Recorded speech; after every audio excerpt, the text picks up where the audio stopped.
Glenn, David, Jerry, NMSAL, John, welcome, Bill Clayton, Paul, Milky, Elday. Good to see you all here. Thanks for joining us today. It's going to be a fun one.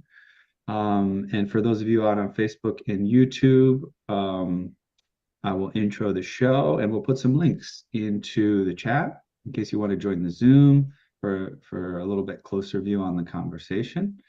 And I'll intro what the show is and then we'll get rolling. So this is Piano Tech Radio Hour. What we do here is we gather every Saturday to meet with and learn from the most fascinating and knowledgeable folks in the piano world. It includes manufacturers, rebuilders, musicians, makers of other instruments, players of other instruments, whatever looks good. This is, of course, a place where we also feature piano techs.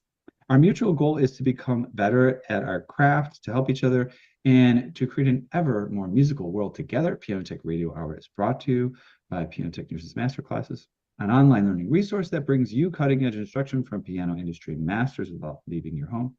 Find out more at pianotechniciansmasterclass.com, where you can also subscribe to our email list there. You can subscribe to Piano Tech Radio Hour, this fun Saturday program that gives you direct access to each week's private Zoom call, as well as the archival recordings of over 200 episodes in our member area. You can join using the link bit.ly/join PTRH. That's bit.ly/join PTRH. It's just $16 a month. And then, of course, you want to check out our pianotechradio.com for our audio-only podcast. We're featured all over the world on all the podcasting platforms, and we've reached top 100, top 10, even #1 status in various locales in the performing arts category on iTunes, and we're proud to have that global reach. You can also find out really interesting summaries of our members area only content at our Substack, pianotechniciansmasterclass.substack.com. Give you a little preview of what we can learn if you're a subscribing member in the masterclasses. And by the way, don't forget, I'm also going to have to mute somebody here. What's going on here? We've got to get out of here. Yeah. Let's see here. Sorry. We've got to leave that. Stop yes, we there. definitely have to leave. Here we go. Mute. Hey, how come that person's not muting? Mute. Glenn's iPhone, please mute if you can. I don't know why I'm not allowed to mute you. I'm trying so hard. Okay. Okay, that's good enough for now. All right, back to what we were speaking of. Yeah, check out the Substack. And then I was just going to say every third Thursday of every month, we have a masterclass. Really interesting stuff. We just had a wonderful one on replacing pin blocks. Man, was that thing thorough, detailed. And of course, all this stuff is recorded. So if you always want to go back and check it out. Our guest today, Sally Phillips, has some wonderful content in the member area as well. And you'll see how great she is. She has a wonderful reputation if you don't know her already. Socials, Instagram, Facebook, LinkedIn, Twitter. All right, let's intro Sally. Sally is a seasoned concert piano technician whose career spans top venues from New York's Town Hall to the Kennedy Center and more. A graduate of the North Bennet Street School, she's known for her precision under pressure, expert voicing, and collaborative approach with performers and institutions. Now based in Georgia, Sally supports the Schwob School of Music and the Columbus Symphony Orchestra, continuing to set the standard for concert piano care with clarity, calm, and craftsmanship. I know her professional brand is Piano Perfect, and I always like to say I've learned over the years that is not hyperbole with Sally Phillips. Everything is perfect. If you want perfection, you go to Sally Phillips. All right, let's hand it over to Sally. Welcome. Hi, Ethan. Okay, today, this is Derby Day. And I thought, we don't want to waste any racing analogies because the closest thing to running a horse race for piano technicians is the concert work. This is where we are really under pressure. We have to perform as quickly as possible, and we have to be super accurate. In fact, I would say that most highly paid piano technicians are the ones who are doing recordings, because if they're recording in a big hall with an orchestra, Then you've got the orchestra, the conductor, the pianist, the piano that may have been rented, the engineers, all the production people, the pianists themselves. All of these things cost a lot of money. And every minute that you are out there on stage having to correct something is money lost for them, because every minute is thousands of dollars. So the people who do this kind of recording work are the most sought after technicians, and they use the same people over and over again because they can depend on them. Although one time I had a customer tell me, "Oh, I recommend you to all of my pupils' parents," and I found out it was because I showed up on time. No other reason. But today we're going to be returning calls and showing up on time, a rare commodity in the piano That's studio. right. But anyway, when we talk about the home service work, field service work, and then concert hall work, sometimes in my mind I'm thinking the only difference between the two is the size of the vacuum cleaner that they turn on as you're rounding the last turn, heading down the home stretch of the treble into the piano, and they turn on a vacuum cleaner, and then you've got to try to get that off before you can finish your work. But I think today, when we think about our concert work and how to get everything done in a pristine way, the way to think about it is that the cleanest, most quiet unisons, the octaves that are clean, these are what people are really looking for in concert work. And stability is a big one. And I could do a whole other class on stability, but if you've got an ETD, you should be able to see when your tunings are stable or not. So you should be able to go through and do a firm test blow and find out if that holds. So it should be fairly simple to self-correct on stability. Sometimes you need some hammer technique or a more firm test blow to get it to where you want it to be and to have it hold. But we're going to be listening to a couple of recordings today, and we're going to start off with Eric Zuber. And he is playing at the Schwob School of Music. And it's been really interesting. 15 years ago when I started there, I said to myself, what if there is a hall and pianos that I can tell them that I'm only going to do this if I get carte blanche to do anything I want. I can make any repair I want. The cost is not going to be an issue. And they said, yes. Okay, so 15 years later, we have got a 17-year-old Hamburg Steinway. This that we have restrung, we've put new hammers on it, we've done regulating over and over on it, repinned, we've done lots and lots of repairs. The first recording is Eric Zuber, and he played this piano when it was about 10 years old. And we had not started replacing things yet, but we knew because we'd had some string breakage in the treble that we might have to start replacing things. So right after this, so I want you to listen to this because Eric does a great job playing. He starts off the Waldstein, Beethoven's Waldstein Sonata at a rapid pace, which sometimes would get you in trouble, but he does a great job with it. But you can hear the sort of the thinness in the treble where the strings just aren't giving us what we want. So let's go ahead and listen to that.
Okay, that's probably as much as we need to hear of it. Now, the idea for us as technicians is that we really hear a lot better than the pianists do. And our job is to start making corrections where they need to be done before we really get complaints.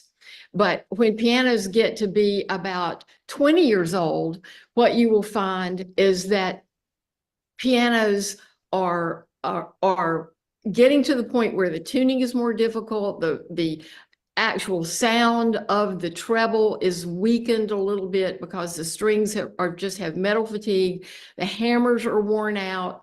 A lot of things are happening that are sort of on the verge of not being right, but they're not really as pretty as they were when the piano was brand new. So this was at the point where we decided that we had to start doing stuff. And the first thing we did was put new hammers on it. And then a couple of years later, we did some restringing in the treble. We've done some restringing in various areas.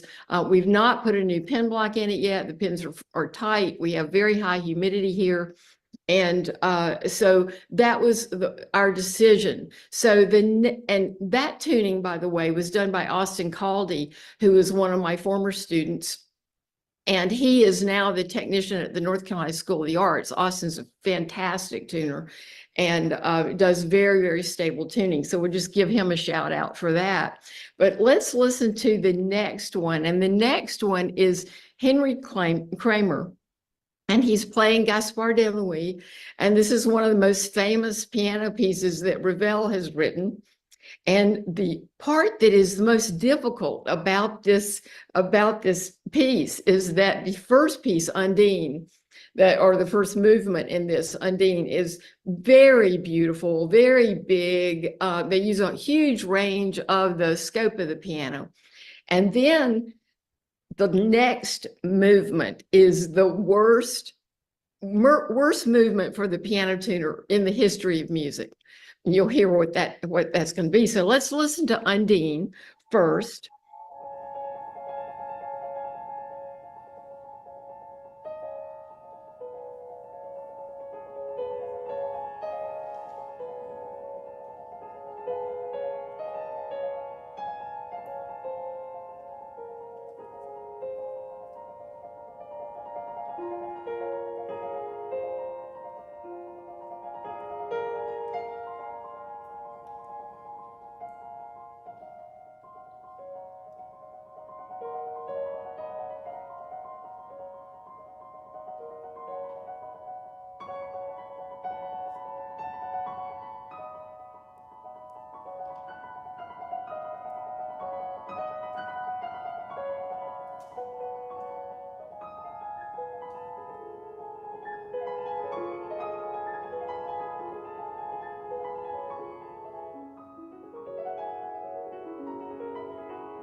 Okay, so that's enough on that one. So we can hear that the piano has a lot more presence in the upper range.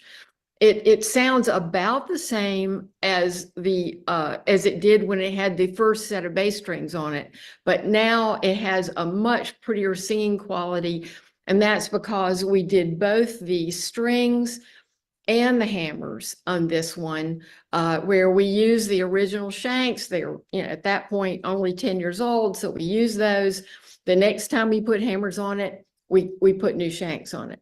But let's listen to Les Jubé. This one is the killer. If you are sitting in the audience, and nothing is more instructive than listening to your own tuning in a concert, especially with the pressure that comes with this one. So we'll listen to this for a second.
So we all know how stressful that can be. Listening to those octaves, to the notes, the repeated notes over and over again.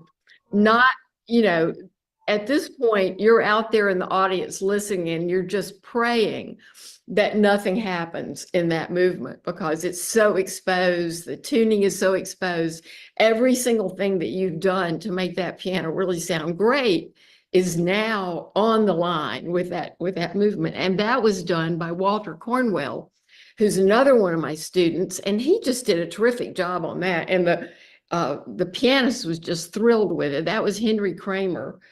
He was there for a recital. And our third one is going to sort of go into a voicing question or a voicing subject. This piano, and I actually used this as an example a number of years ago. This was a piano that I was called to come and help. It was a Hamburg Steinway. It had been in a hall.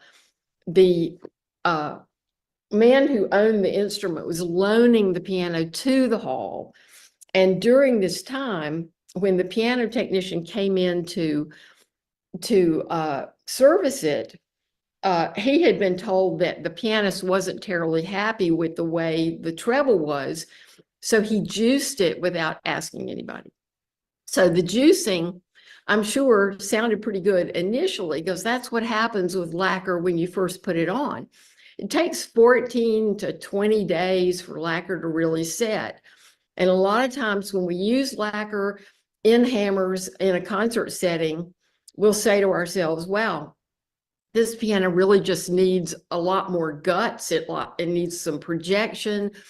It needs the ability to cut through an orchestra. So we make the decision to use lacquer as a hardener on hammers, and this has a lot of history.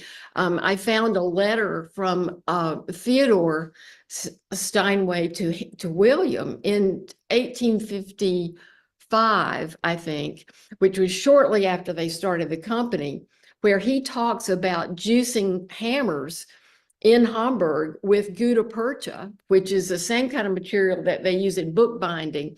It's sort of a thick, viscous kind of sap from a Polynesian tree, which is just, you wonder how in the world they got it in 1857, how hard that was to get undried gutta percha all the way to Germany, but they did it. And it was being used in bookbinding. These pianos today, when we lacquer and you go to the factory, you go to a selection room, you hear fresh lacquer on hammers and you say to yourself, boy, that really sounds great. But what happens after that is the part that's tough, because you've got to lacquer it to get to a certain point. But what do you do when that lacquer has already dried and it's really set up, and it takes a couple of weeks to do that? So when you first lacquer a set of hammers, let's say you do it a day or two before a concert, you can get a lot of movement out of the shoulders of that hammer still, because the hammer isn't fully dried.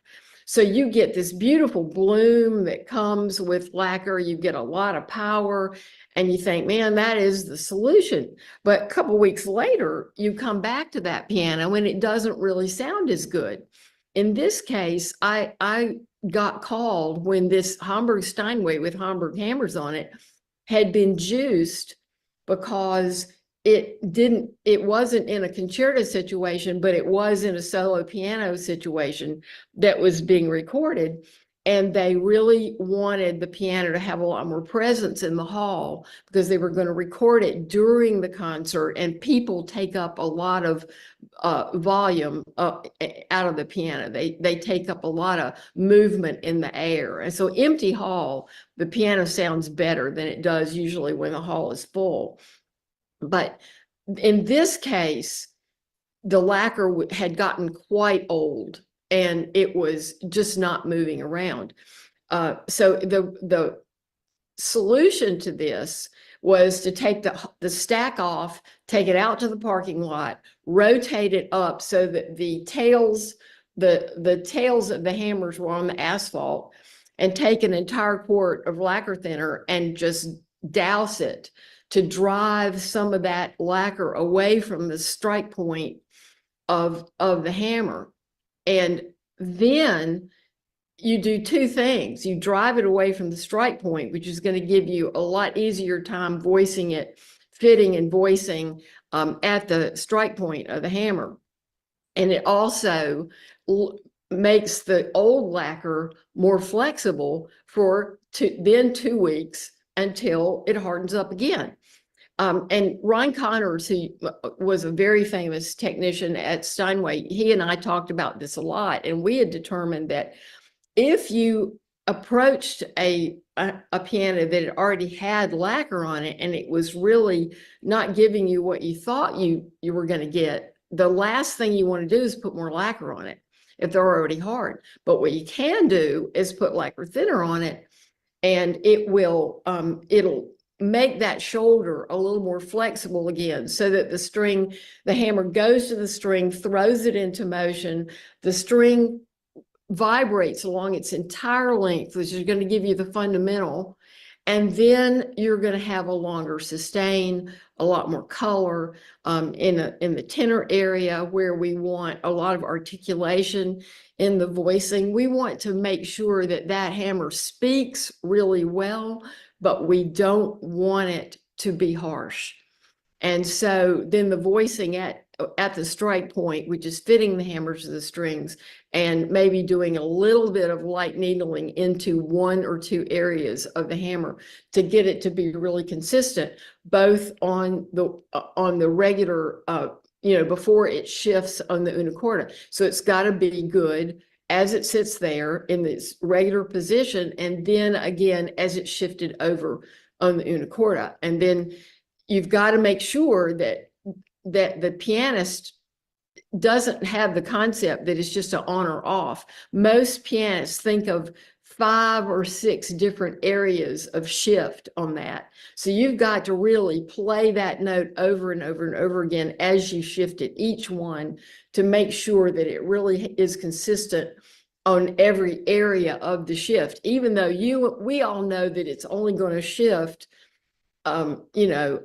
sparse 1/8 of an inch or 1/16 of an inch is what it's going to shift. But for them, it's the whole Sahara Desert. It's a huge space from the beginning of that shift to the end of that shift.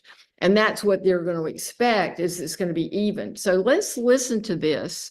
This was after I did that. Now, we determined later that the piano really needed new hammers. And started all over again with a new set. But this was the emergency solution to this piano. The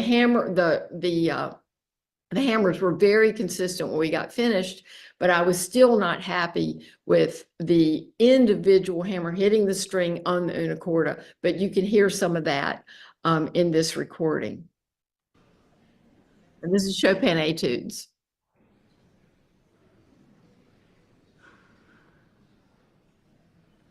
This starts from a little bit later, right? At the beginning. Yeah, you can start. You can start. Is it good right here? Yeah, and that's good. You'll be able to hear it right away. You should be able to. Okay.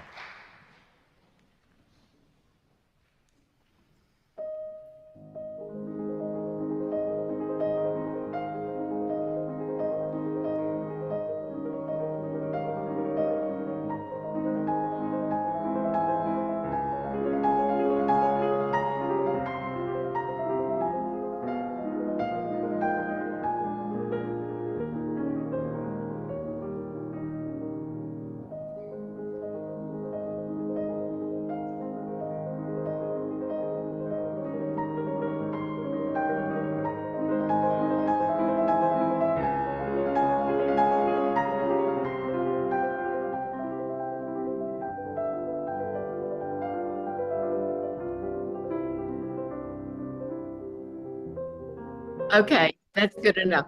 Okay, so you can hear that. You can hear that very clearly, that on the una corda shift, it wasn't as consistent. And as it got toward the higher treble, it was really thin sounding.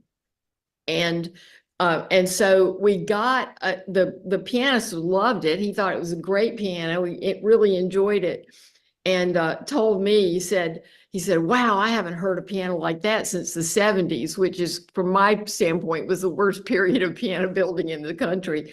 But anyway, he loved it and thought it was great.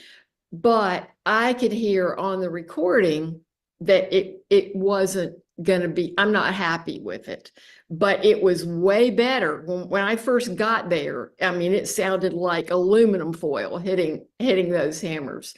And so we didn't have that much time to salvage the tone, but we got a fairly good result out of it. At least it sounded nice and bright, and it was a little sweeter than it was.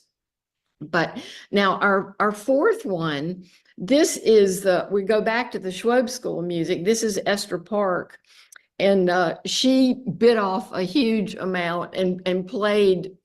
In addition, she played all 4 Chopin ballades and La Valse. You know, at the end of her program. And so she played a terrific program. You can go back if you want to listen to the whole thing, but we can listen to that starting at about 3:05, I think, to see how that sounded. And this is an American Steinway. It was built in 2000, maybe 99, 2000. And when I got there, the piano was the strings were already compromised. So we restrung it and put new hammers on it, and we did juice it because we want it to sound like an American Steinway. So let's listen to that one.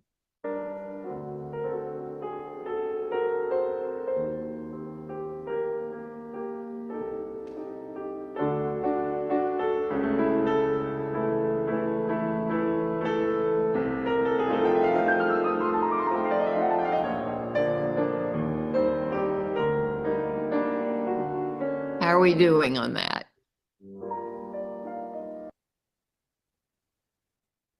Is that not coming through? I don't hear it, but Oh, all right. Can you see it on the screen? nope.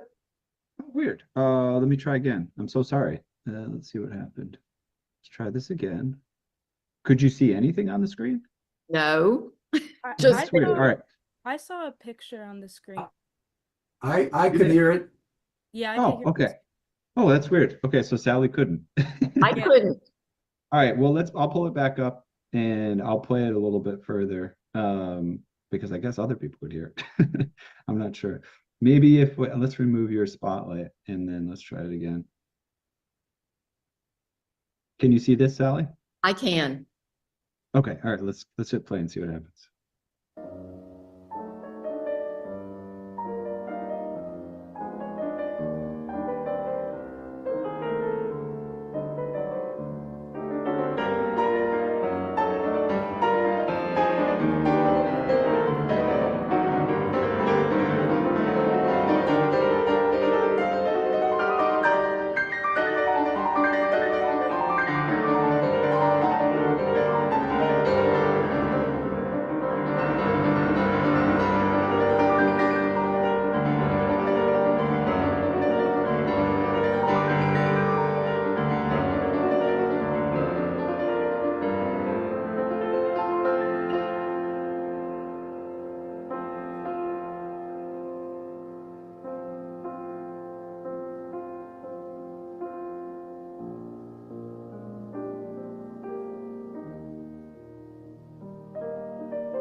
Okay. Now that was again Austin Caldy's tuning. He did a super job on that.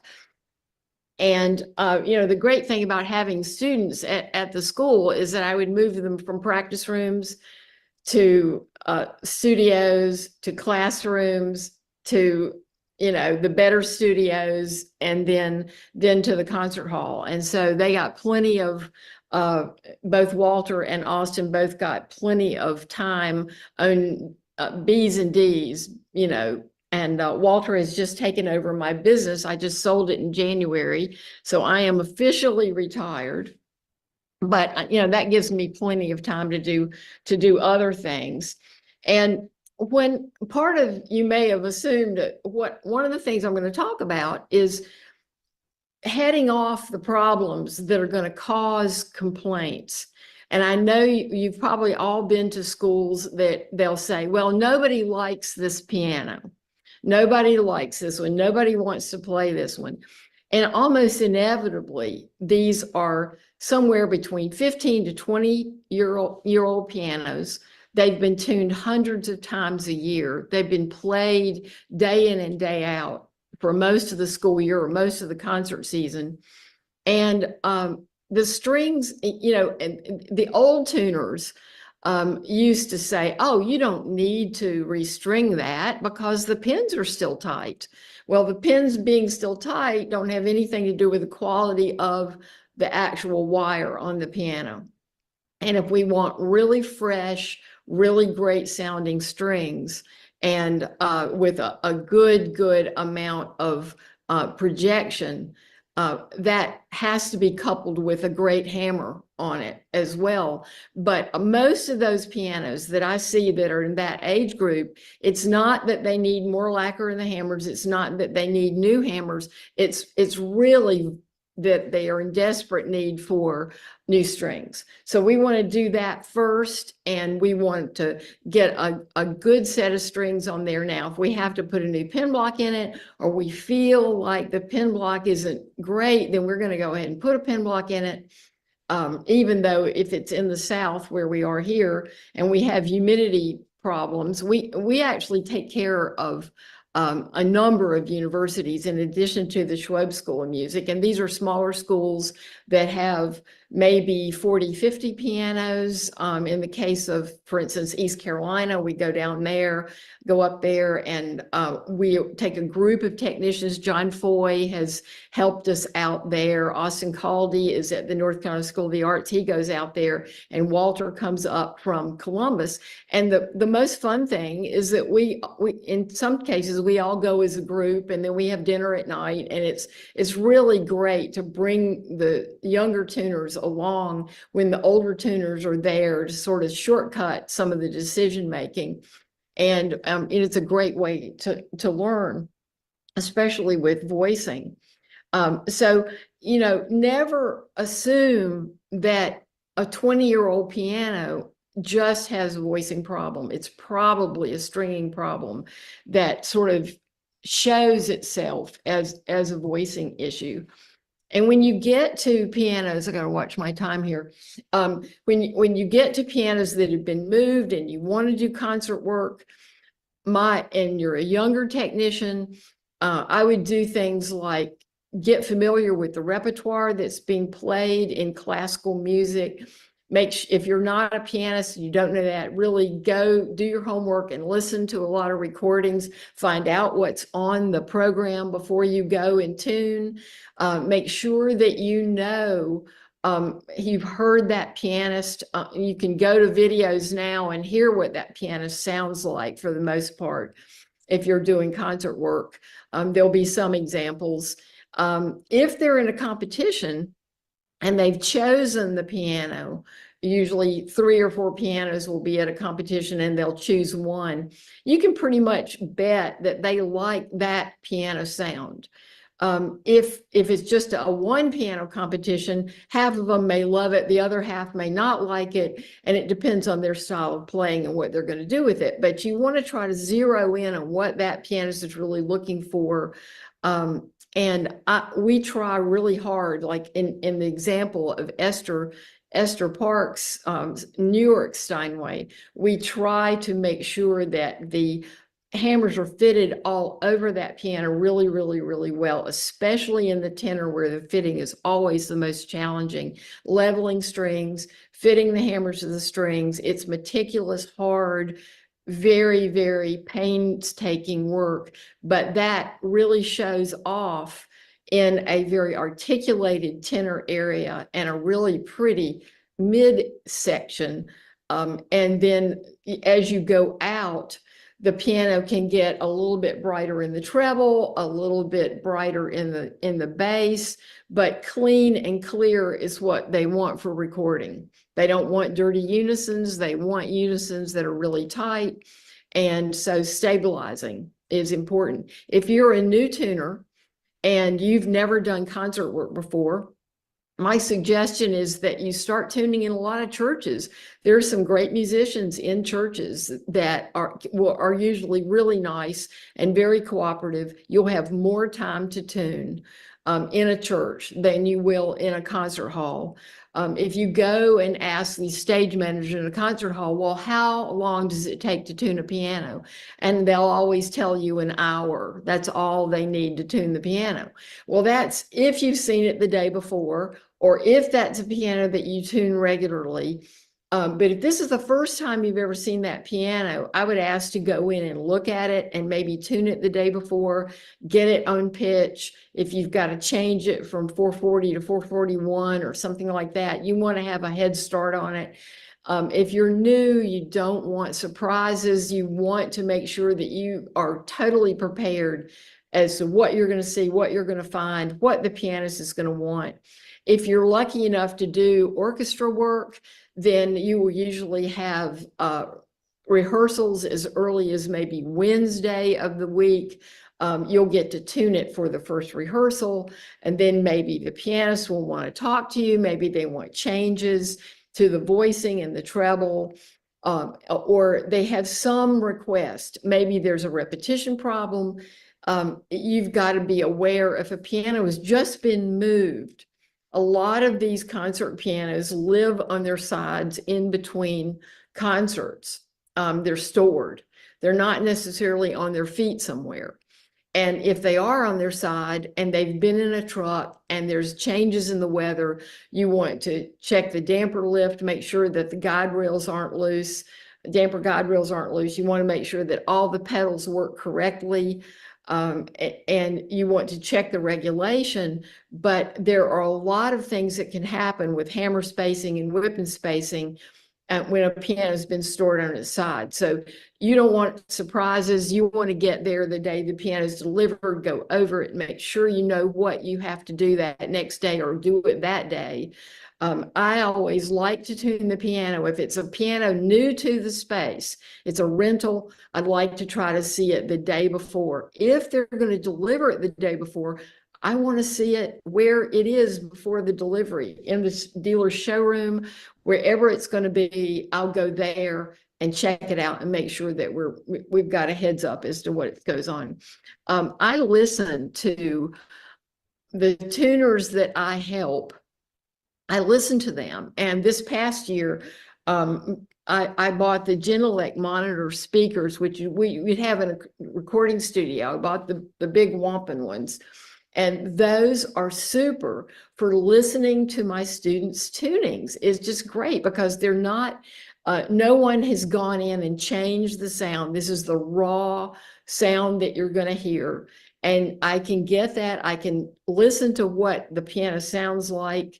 In the case of a recording, I may be able to send it, listen to it the day before and then add, any concerns that I have. But that really helps. And if you want to do concert work, you've got to learn to tune orally. You've got to force yourself to do the really, really hard work of listening to your tunings, all these octaves at a time. They've all got to match. I'll quote Bill Garlick, one of our most famous piano technician teachers. And he said to us in 1976, I want octaves that are tempered, but sound absolutely like a clean octave for the first second. So it might have a slow roll in it. If it's got a little bit of stretch, you want those fourths and fifths to sound clean, but test out as tempered. And this is why you need to have your oral skills. So when you're using an ETD, you want to make sure that you are doing all your oral tests with every note that you tune and checking that note all the way back up to the treble, all the way down to the bass, and make sure that it matches. I've trained my technicians not to use a temperament strip. It's just a waste of time. Your pianos will be more stable if you tune all three strings as you go and then come back and touch up anything that needs touching up. But if you can get the middle, if you do use a temperament strip, I would take it out. I would do all your unisons and then put the strip back in if you choose to do that. I like just two mutes. I use the wool mutes that are made out of the same thing as a hammer covering material. And that way we can get a really, really clean sound. Once you switch to the wool mutes, you know, they're felt, you will be amazed how little noise comes into the string. The rubber mutes, especially once they get hard, have a sound to them. I always take the fall board out as soon as I get into a concert hall, put the key blocks back in, and I will have chalk with me. I like the Crayola chalk that they use for doing cartoons and stuff on streets. It's a sort of a creamy chalk. And I mark every note that I have a problem with as I'm tuning. I have right on the fall board, right on the stretcher, I have my chalk, and every note I don't like for some reason, I have symbols that I mark, and it doesn't matter what I use. You can make your own up, but it needs to be spaced. It needs to be filed. It's not fitting. I don't like the way the right string sounds. The hammer under the right string is sounding. And you want to train yourself to listen to the difference between bad fitting and bad and a needling of the top of the hammer that isn't consistent. And so you want to listen to all three strings. And if you have two very clear strings and you have one that sort of has a whomp whomp kind of sound, it's not going to be as clear. That string is probably sitting up above, which means you'll need to level the three strings to get them level so the hammer hits them completely. The other thing that will happen is that you will have a zinger because there's too much lacquer in the strike point. Sometimes on older hammers like that, I'll take a brass bristle brush and just go over the whole thing before I tune it. That'll take the dirt off the hammer. It'll clean out whatever string groove is there, and it'll give me a fresh place to start. It'll make it be clearer and cleaner sounding as I'm looking for that. So I am just about to the end of my material, and I'd like to hear from you to see if you have questions about your protocols, about what you do, if you have anything to add, any interesting things that you have to add to what I've seen. Thank you very much, Sally. I'll check and see if there's any questions in the chat. And I do have a comment here from earlier, which maybe you want to reflect on, from talking about replacing hammers. NMSAL said, one would have to present themselves as quite competent to prevent any perception that the voicing process used ruined the piano, necessitating a new set. And then well, in this case, this was the owner of the piano's opinion. They did not like the sound of the piano after the lacquer had been done. And this piano was owned by a private donor to the hall, and it was their piano. So they were the ones to make that assessment. That they called me. It was sort of an emergency situation. I did what I could do in the short period of time to drive 3 hours away and do this. But they were the ones who said, I want the piano to sound like it did before the lacquer was applied. And the German hammers, they're a little bit softer than the hardest German hammers. They're a little bit harder than the New York hammers. And it was sort of a mellow, pretty sound. I had actually heard a recording of it prior to this change, but that was clearly a decision made by the owner. Now, at the school where I am, where I have carte blanche to do things, when those hammers start to not be voiceable, then the only choice you have is to go ahead and do it. And a lot of times we'll jump forward and say, okay, it's May, these are the last recitals, it sounds okay now, but if we wait until school starts next year, we won't be able to do this until Christmas break, and it's not going to make it until Christmas break because there's too little felt on the top of the hammers. And most of those school pianos, most of those pianos get tuned on a daily basis. So the tuning alone puts hammer wear on the piano. Okay, thanks for detailing that. Okay, there's a couple topics that are sort of tangential here, which I want to cover and we probably should cover. If anybody has questions you want to jump in and, direct the conversation your way, you're free, to do so. So just raise your hand or put a comment in and we'll bring you in. Two topics I want to make sure I cover. Let's just cover the first one to make sure it gets covered. So, but it's tangential to the second one. You're officially retired, but you are still doing some things in the industry or I'm doing still training. Yeah. Yes, I'm still teaching. I have tuners that fly down here and spend a week with me. And a lot of cases, these are people with 5-6 years experience. They want to jump forward to try to get a lot more concert work. They have that interest. And they want to work on stability. They want to work on hammer technique. They want to try to sort of sharpen their ear a little bit about what's acceptable, what's not acceptable. And I have pianos here that they can tune. And, I think it's important to do that. I'm also teaching, I'm scheduled to teach in New Zealand in October. And so I'll still teach. And I'll still consult. I have people who call me and say, they send me a video and say, what's wrong?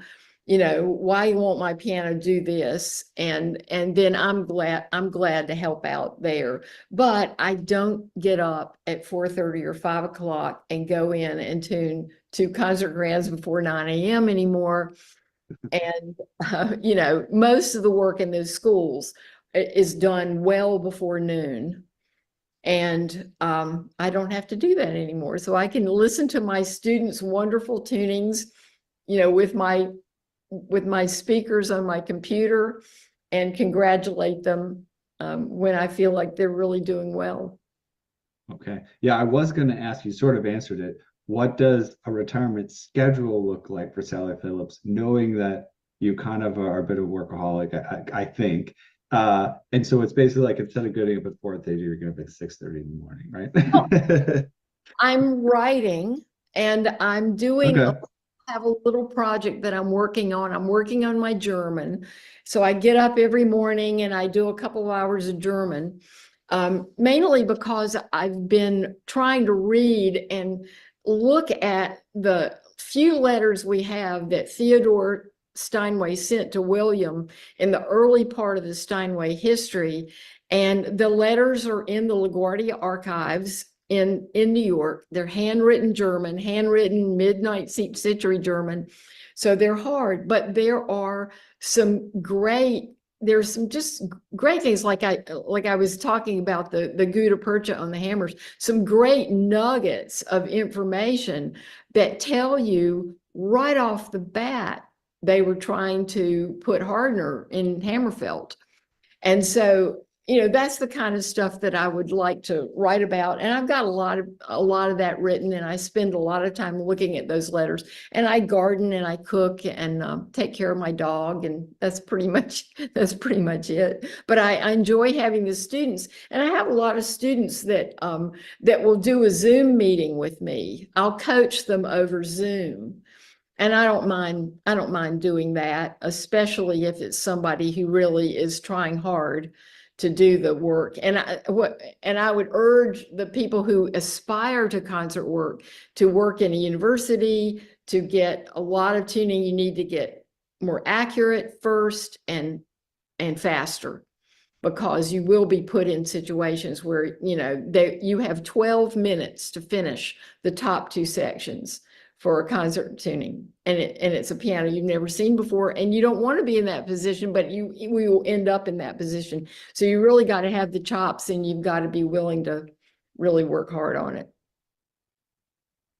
All right, I have one more question. You could probably spend an hour talking about this or more. So sorry for putting this right here at the end for the last couple of minutes. But so here you are, had this wonderful career, decades in the piano industry. You really found your way into a niche. I would say you're arguably one of the best piano technicians in the world. And now at this point, there's other people coming into the field. So just briefly, if possible to be brief, can you reflect a little bit on what you've seen throughout your career, and then where you think like people coming into industry, if you have any idea, any advice or words of wisdom at people coming in and planning their trajectory? Well, if you have been tuning somewhere between 3 and 5 years, and you are really aspiring to do concert work, I'm here to help, because we are desperate for the skill level. I mean, it is really becoming crazy, because Steinway used to have an army of tuners that they would send out all over everywhere, and they just don't have the people anymore. They started recognizing a dearth in piano technicians 15 years ago, and it has come true that there just aren't enough concert technicians. So I would urge people to do that, but I would start small. I would start tuning for schools and churches, get a job tuning practice rooms. And if you're doing practice room tuning, you really, unless you're at Juilliard, you really don't have to tune everything perfectly in an hour. You can take more time, and taking more time and listening to recordings and going to concerts, being super up on the repertoire. If you're not a pianist, if you're a trumpet player, the most difficult piano rep in the world is probably the Hindemith, tuba sonata. And you've heard brass people have to deal with that. What pianists have to deal with, but you've got to become their mindset. Does this repeat fast enough? Is it even? Can I sit down at a piano and completely forget the problems that I had before lunch that they've now corrected, and not be bothered by the things that are inconsistent?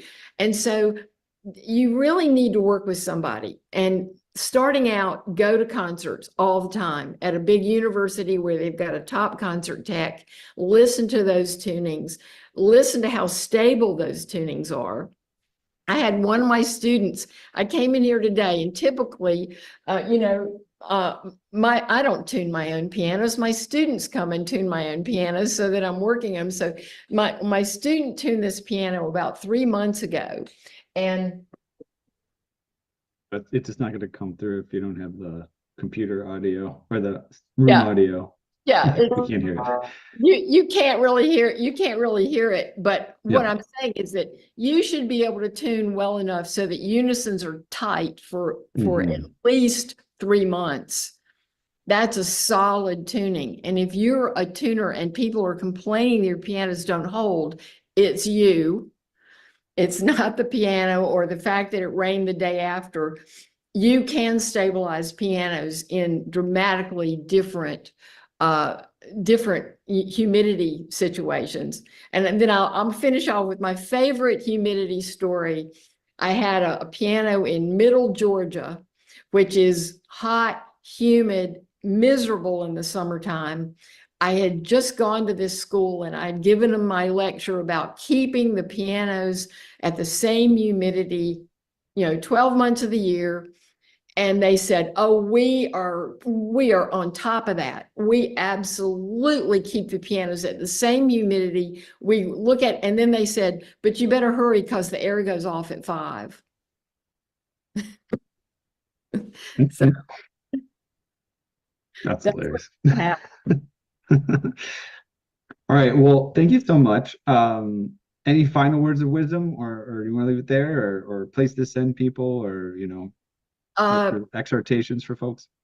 Well, you can always find me. I've written a lot of articles for Larry Fine, and you can always go there and you can see my email address, and you can always ask me questions. I'll be glad to answer them. Beautiful. Thank you so much. Oh, All right. We have reached the end of another musical journey here at Piano Tech Radio, and thanks so much to Sally Phillips for joining us today, as well as our live audience here on Zoom. We are brought to you by Piano Technicians Masterclass with cutting edge instruction featuring Sally Phillips and some wonderful lectures, as well as radio hours from other piano industry masters as well, without leaving your home. For those of you that joined us today by signing up for this session individually, make your life more convenient. Subscribe to Piano Tech Radio Hour, just $16 a month. You get the recording of today's session in our member area, as well as automatic registration for each week's new session. Sign up at bit.ly/join PTRH, bit.ly/join PTRH. Don't forget about the podcast, pianotechradio.com, the Substack, Piano Technicians Masterclass.substack.com, as well as our socials, LinkedIn, Instagram, Facebook, and Twitter. Sally, if you don't mind, I'll cut the session, and then if you want to jump right back on, we'll do a little wrap up, just you and me. But thank you everyone else for joining, and we'll see you again next time.